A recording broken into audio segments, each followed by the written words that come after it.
Hello, my name's Dermot Campbell and I'm going to tell you about a video game I'm developing called Wired.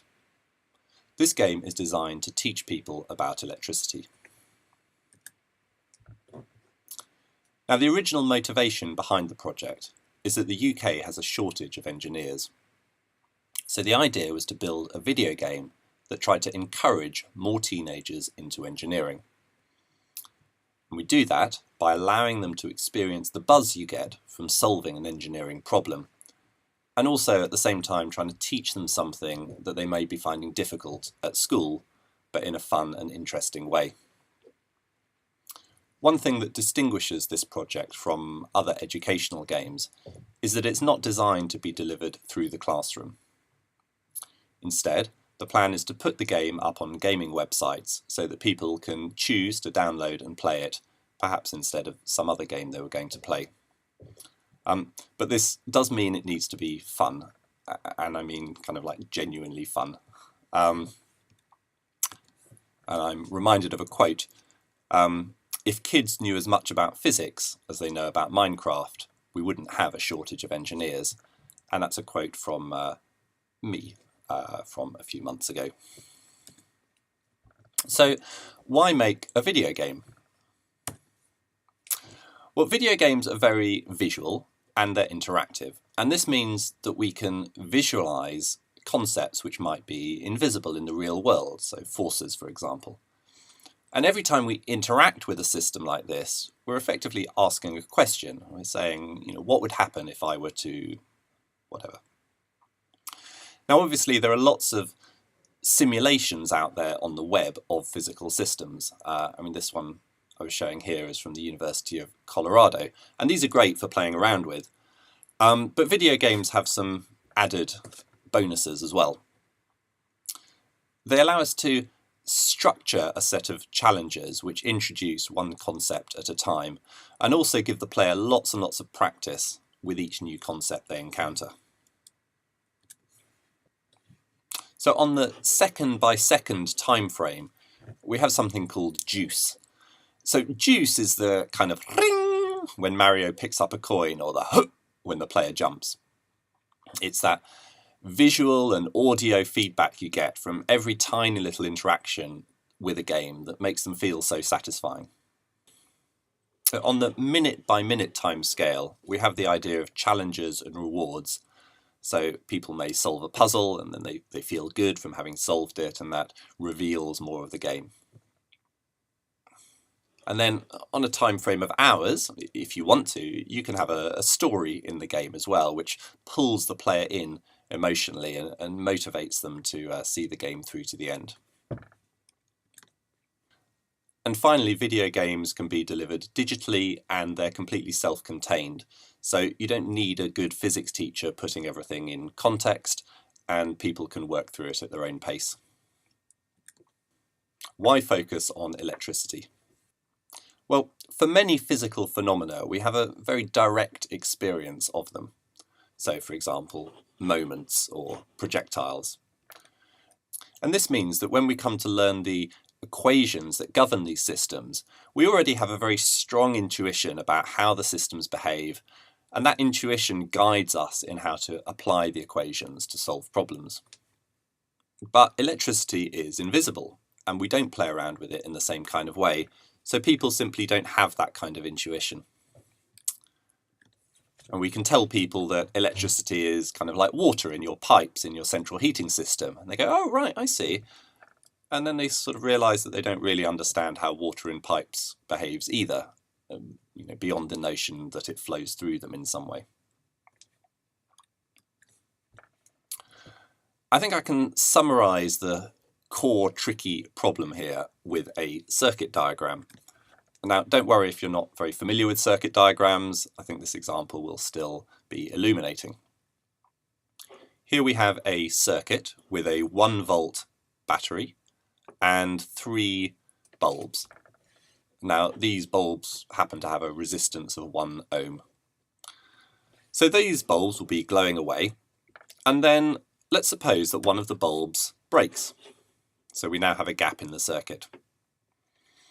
And the question is, do the remaining bulbs get brighter or darker as a result of that bulb breaking.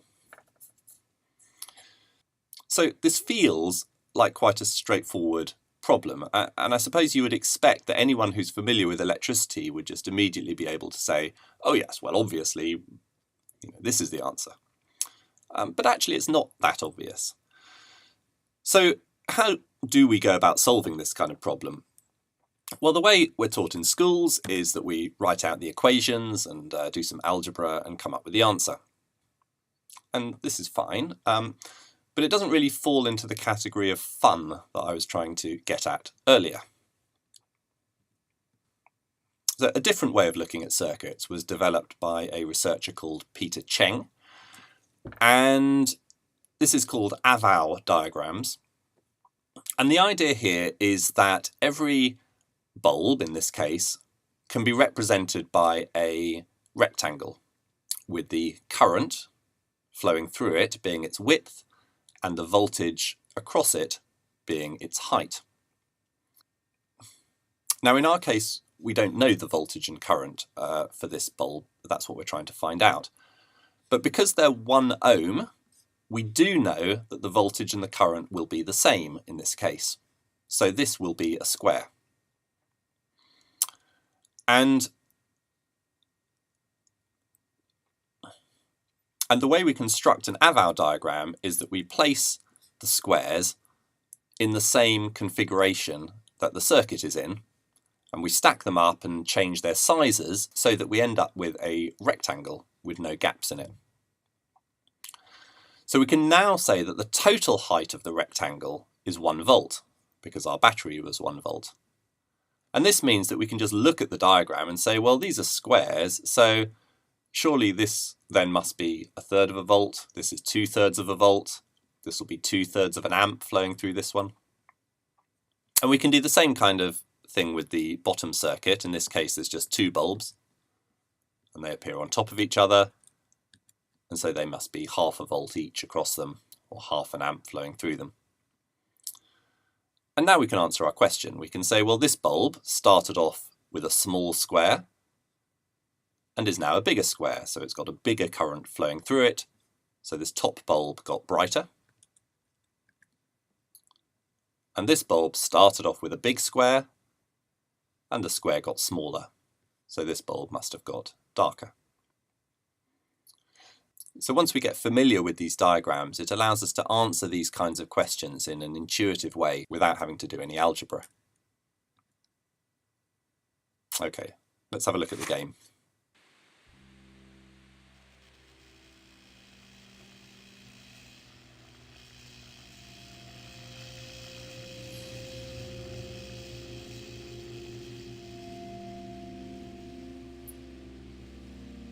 So rather than start at the beginning, I'm going to drop us into the game part of the way through.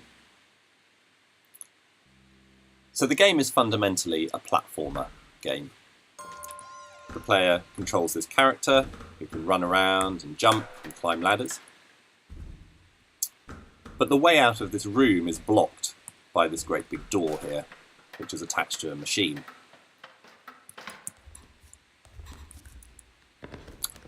But up here we have a computer terminal, and when I activate this, we can now draw wires between this, which is a fuel cell, to the door.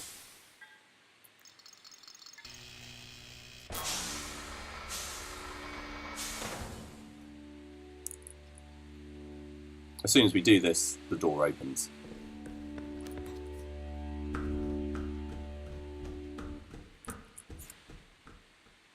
Right, jumping to a little bit further on in the game now, we find that the terminals only let you wire up things in a particular area. And this allows us to create puzzles where the player has to route the electricity through a number of different rooms in order to complete a circuit and open the door.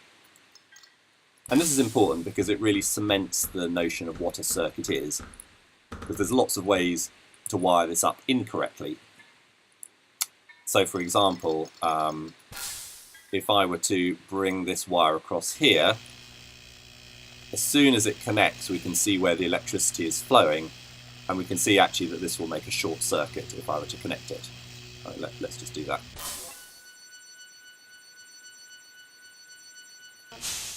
Okay, so let's unplug this and we'll connect it up the correct way. And we can now get out of the room. So jumping ahead again, in this puzzle we have a platform that rises up that allows us to get out of the room. But if we were to just connect it up to the fuel cell straight away, what we find is that we can't get to it in time. So instead, we route it through a switch. Now we can activate the switch here from the terminal.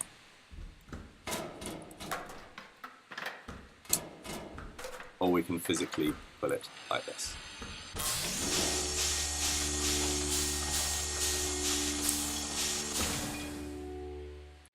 In the first part of the game, the player only ever has one machine in a room. And this is the first time they encounter two machines. They've got to get the platform up and the door open. So they've got to figure out how to connect two machines to one fuel cell. Now we've arranged these in the room in such a way that it should be pretty obvious what they need to do.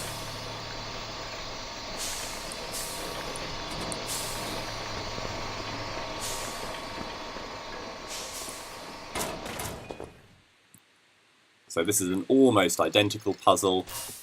The layout makes things not quite so obvious.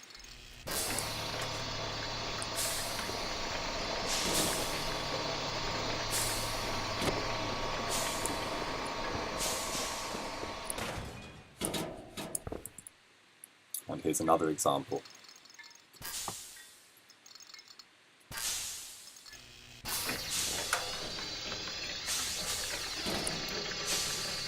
Now what we try to do with each of the concepts is let the player discover the concept for themselves first and solve some very simple problems. And then we have a video that explains it in more detail and cements the idea. You can wire up more than one machine to a fuel cell by letting the charge flow out of one machine and into the other. This is called wiring machines up in series.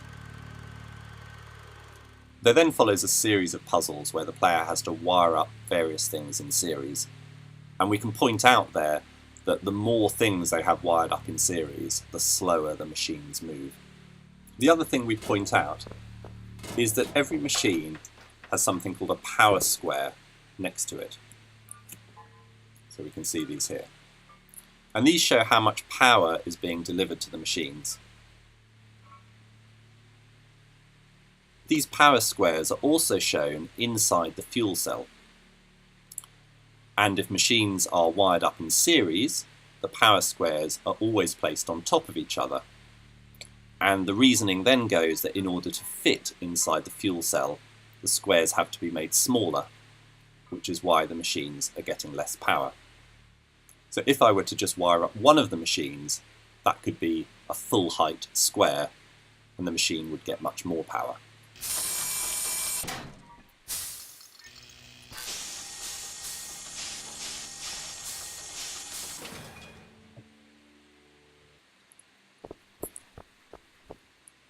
So once the player has encountered these ideas, they then come across a different style of puzzle.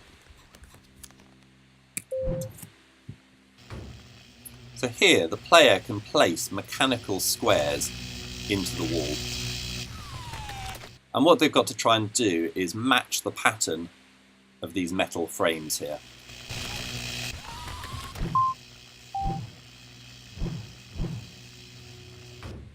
So these squares always change size in order to fit between the top and the bottom.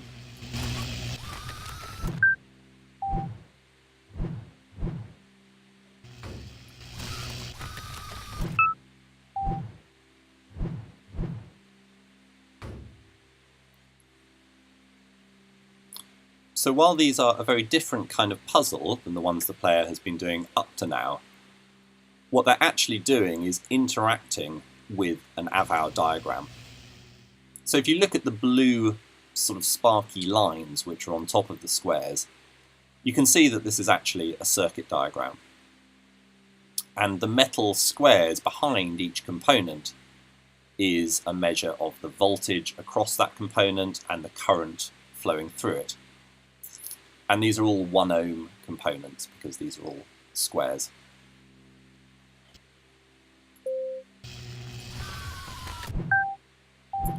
So by solving these puzzles, the player is gaining an intuition about how these squares change in size depending on different configurations.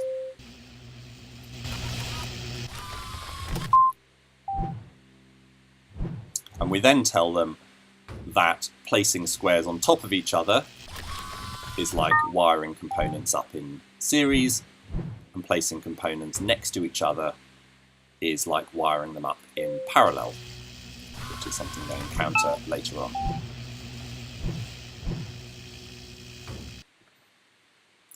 Once the player has got to grips with these kinds of concepts, we can introduce this kind of puzzle. So the player has to get up to the top here, and there are 2 platforms. However, if we were to get onto this first platform and then just get them to rise up,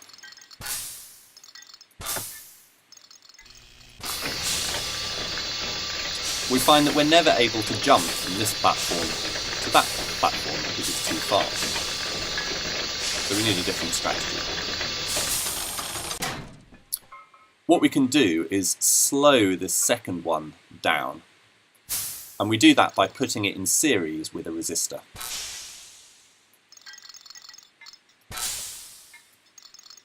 I'll put it through a switch as well.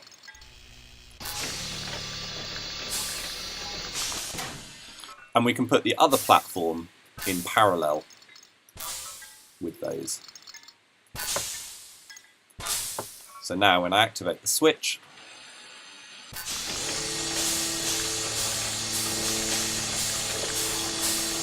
we should be able to jump from one platform to the other.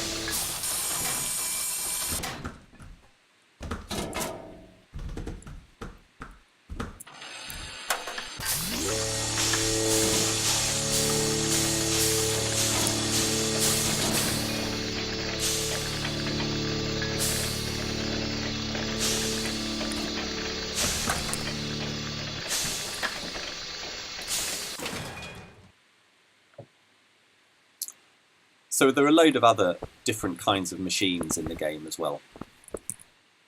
This platform has a spring in it, and the distance it goes is proportional to the current that flows through it.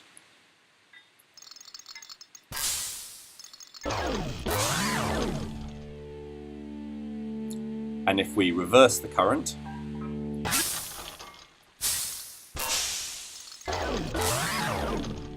it goes the other way. So in this particular puzzle, I need to get it to go down, but not by that much, just by a bit.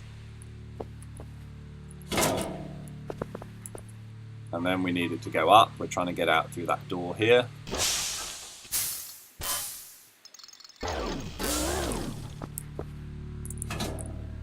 Okay, we need it not to go up quite so much, so let's put another resistor in.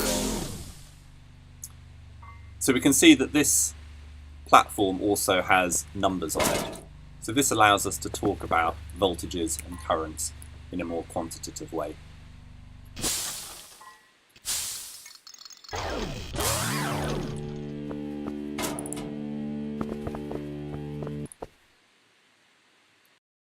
I've shown you 7 puzzles here in the game. The full game is about 130 puzzles. It's playable directly in a modern web browser, say Firefox or Chrome, and you don't need to install any plugins or anything. You can just follow the link and play it. There is a not finished yet version of the game here. If you go to www.wiredthegame.com, you can have a go with it. Send me an email about it. You're very welcome. My email address is shown here.